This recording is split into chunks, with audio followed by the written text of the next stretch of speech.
Alright guys, I just bought these Desert Lizard shocks for my Trx4 high trail, and I noticed that some of the hardware that they come with, I'm not really digging it, because my high trail has the fenders, or the inner fenders on it, so these little things that they come with here do not work worth a shit. You have to put spacers in them.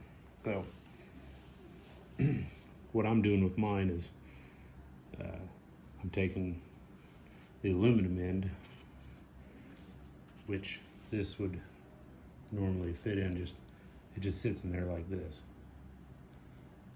But if you look at the high trail,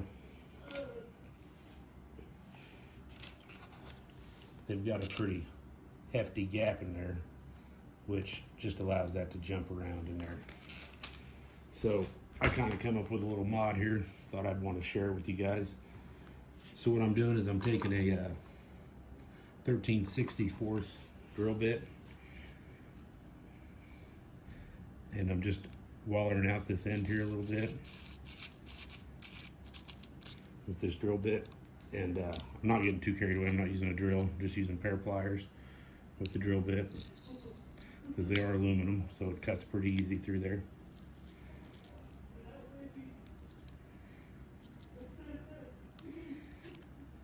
Because I don't want to get too carried away and waller it too far out.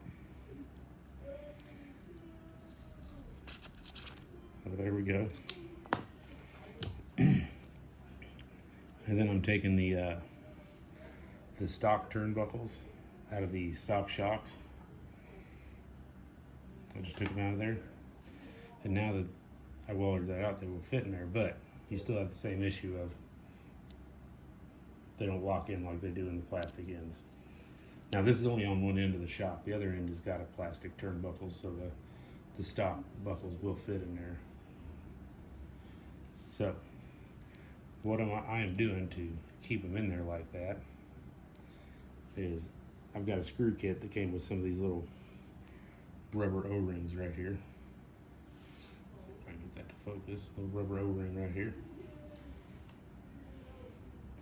And to keep them from falling out, all I'm doing is fitting that little rubber O-ring over the end of that turnbuckle like that. Slide it down there. And it stays in there really good. And I wanted to share this because I looked around on YouTube for a solution to this, and all I found is people putting little plastic spacers on one end to kind of hold the shock in place, but I think this is a better solution. You still get full movement out of your shock, and it doesn't fall out on you anymore. Might get a little bit of movement around in there. So what I did to solve that was I pushed that O-ring down on there, and I took a second one and put it on there with it, kind of help.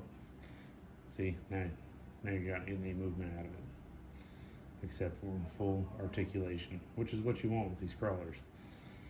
So I just wanted to kind of share that with you guys. I already got my front ones done here. You can kind of see it up in there. It's not going to hinder the movement of the axle at all. You know, it's going to work pretty good. In my truck, it's got quite a bit of bottom weight. It's got them big old heavy portals, 10mm extended hexes, full aluminum axles, so I'm really hoping these shocks will put me over the top for crawling on this thing. But I just want to share that with you guys in case anybody was having the same issues I was with it.